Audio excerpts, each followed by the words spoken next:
And Sophie's mother, Paula. Hartley is a disgruntled player, having trouble everywhere she goes. She's playing mean and plays out of control. But on another side, I think seeing Soph go down, it kind of like, it fuels you, man. If you care about your team and you care about the people in your locker room, I can't even explain it to y'all. Like, you just really got to care about the people that you play with.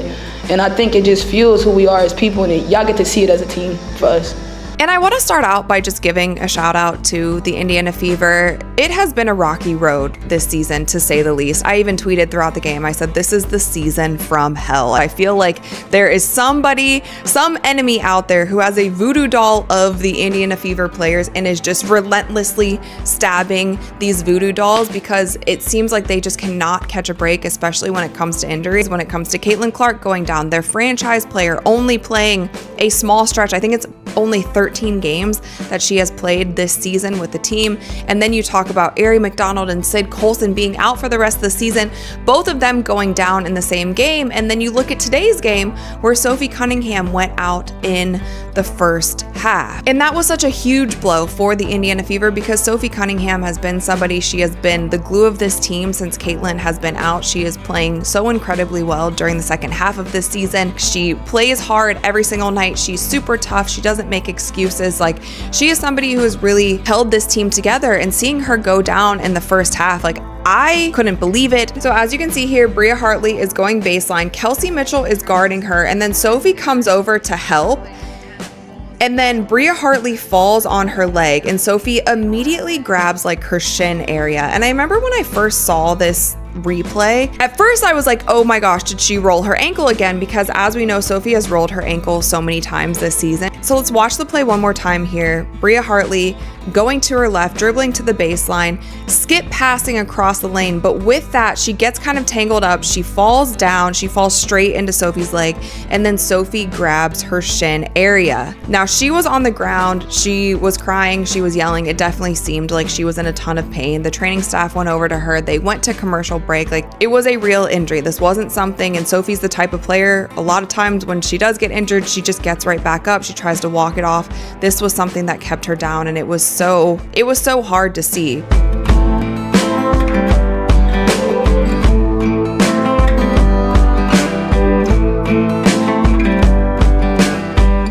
It took me a while to make this video because I'm trying to get my thoughts together and gather my emotions, because my second favorite player on the team is done, and that is Sophie Cunningham. Sophie Cunningham is from my home state of Missouri here. She's a big figure where I'm from, and it's almost like a personal connection, though I don't know her or anything like that. But just to see her go down, like, it's just emotional, guys. I'm hella mad. Hartley need to be suspended on a major level. At this point, she's more dirtier than Dejanay Carrick. Just the countless of dirty plays she has been doing over the last couple weeks has just been remarkable, and it's shocking that she's not suspended. Sophie Cunningham was getting attacked from the opening part of this game, but I am hella mad, bro. Sophie did not deserve any of that happened to her today, and it is very, very unfortunate, man.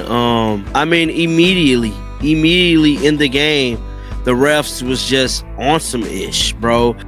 Immediately, Sophie got hammered. They had a target to hurt Sophie. She was targeted by this team for a reason. They wanted to hurt Sophie. They made it their business to hurt Sophie, and that's exactly what they did, was hurt Sophie, and I'm hella mad. Stephanie White, very emotional at the end of this game. Listen. I'm so proud of you. I'm proud of you. I'm so proud of you guys. I know that sometimes it sounds like just a word when we talk about being resilient, but it's not, man. It's how we live. Yeah. It's how y'all live, and it's a tribute to you. It's a tribute to your connectedness, your togetherness, your toughness, your mindset. You never give up gritty attitudes. Like, that's what it takes. That's what it takes, and we will never be counted out, because that is where it can go. Kels, goddamn baby. Put us on your back. Yep. Oh, big time. Breezy. You You are the consummate professional. We love you. We appreciate you. You were huge. AB, point forward.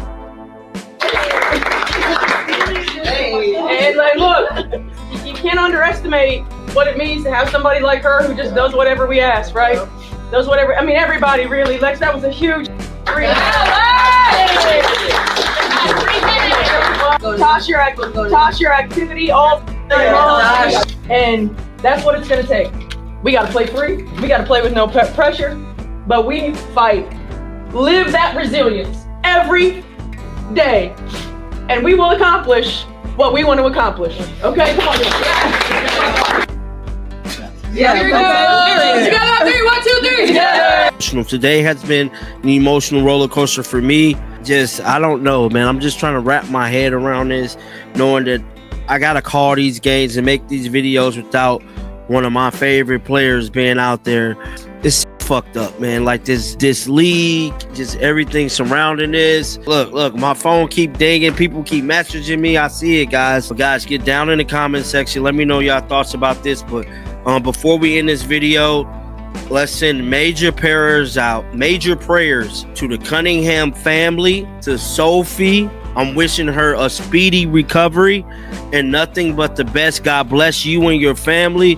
And, let God fight your battles, because he will get the final say in the end. Bria Hartley has privated all her social media accounts. Now, this is coming off news breaking about Sophie Cunningham being out for the season. She is running from the fandom, bro. She do not want nothing to do with these Fever fans. They gonna be on you. To all of those defending Bria Hartley, look at what she liked on Instagram. She's the dirtiest player in the league and should be kicked out.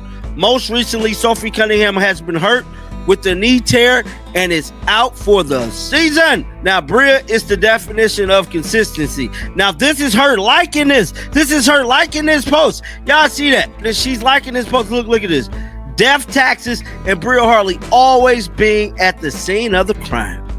Now, that's her choke slamming Angel Reese. Yeah, everybody forgot about that one. Sophie says, some of us was raised by the words of don't bite off more than you can chew, and some of us didn't. What's crazy about all of this, no one's failing to realize, is that she didn't even get a flagrant on that. She didn't even get a flagrant foul on that attack on Sophie, which is so jacked.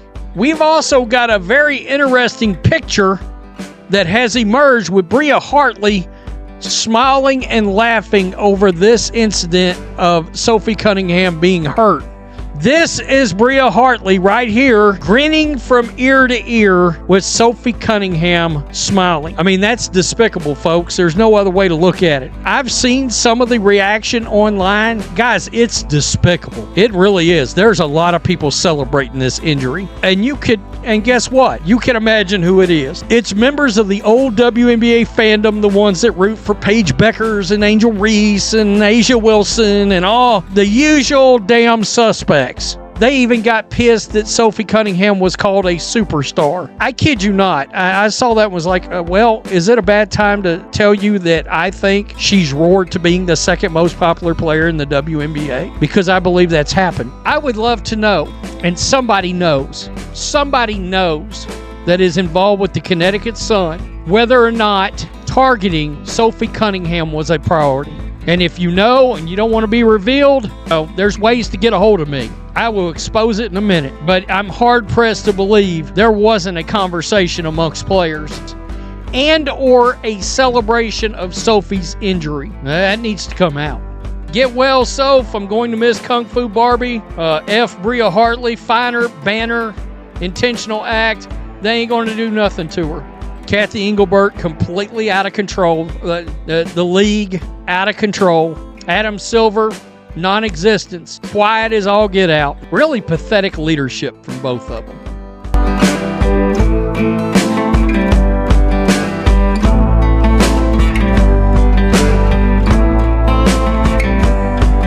So Sophie Cunningham is officially done for the season. That's not ideal at all. We were just scared that it was an ACL tear.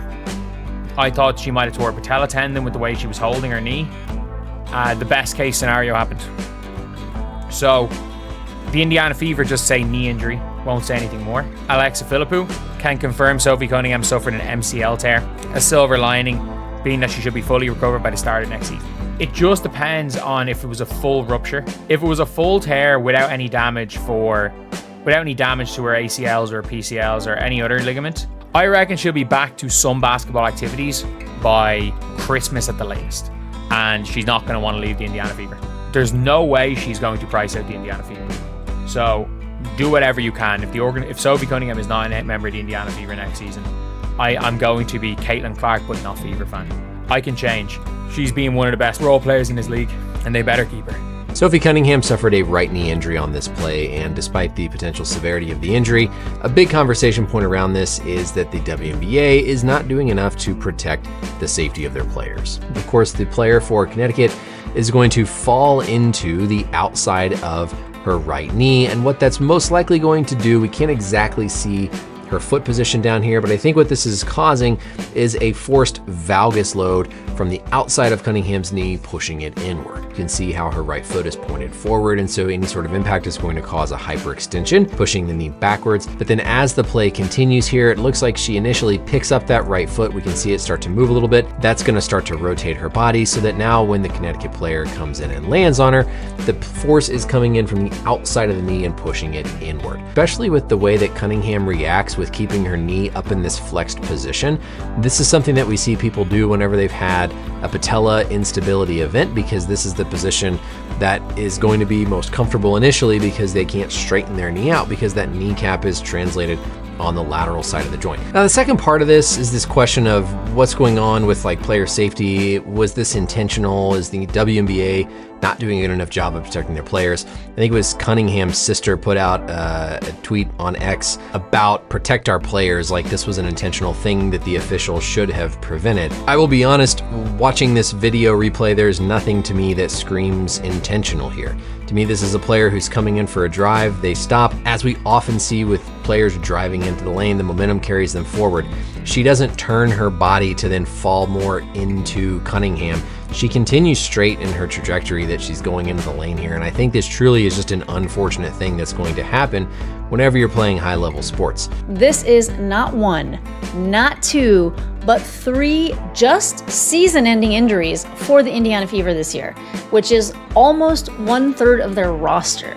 The league has to get the officiating in order. And I am not saying that Bria Hartley did this intentionally. I don't think she did it intentionally, but the amount of physicality that is allowed and like the baseline level of physicality this season definitely needs to be regulated. I don't even know how many times content creators like me, fans on social media, people that comment like you have to scream from the top of our lungs, from the mountaintops, until the WNBA absolutely takes this seriously and does something about it. I know that is easier said than done, but I mean, we have to look at all of the injuries, all of the season-ending injuries that have happened this year, not only on the Indiana Fever. But truly, I really do think that the rosters do need to be expanded. It is something that a lot of the players, and again, Natalie Nakase spoke on it, Steph White spoke on it, and there's just a lot of injuries in like a tightly packed season like this season has been for the WNBA. I don't know what the schedule makers were thinking, because sometimes teams are playing 5 games in 8 days and sometimes they have a week off. And because expanding the teams does bring in more revenue for the owners, because basically when you have more teams, you have new merchandise to sell, you have 15 to 20,000 more tickets to sell. So this is definitely a priority for the owners of the league, and this is a priority for the WNBA itself. And the Players Association is fighting for bigger roster sizes for precisely these reasons. The only thing is that bigger rosters don't bring in an influx of revenue like new teams do. I love how the WNBA is growing. I want to see new teams. That means there's a lot of new players that can come in, but I think that there does need to be a balance between expanding the roster sizes of the current teams and the new teams. And for crying out loud, WNBA, you need to get the officiating together. Yeah, I know you're a tough girl. That looked painful. Yeah. So you can, if you want to run me through the play. I will. So, the news is about to drop, so we're okay to talk about this, but I did tear my MCL.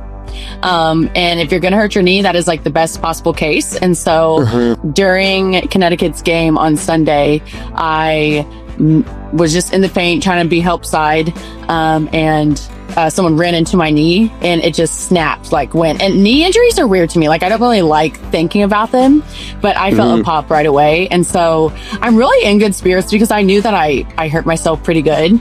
But I will say, I'm just like thankful. I know this is not probably the time to say this, but I'm just thankful to like be where I'm at and be with the organization and the girls that I'm with, because they have brought like life and like my love of basketball back. And so I really am in weirdly like good spirits. I know, like I'm thankful to be where I'm at and thankful for the year that I got. I am going to be done for the rest of the season, so that kind of sucks. No, it's all good. It's part of it, right? So it is, but it is what it is. Fuck. Yeah, I know.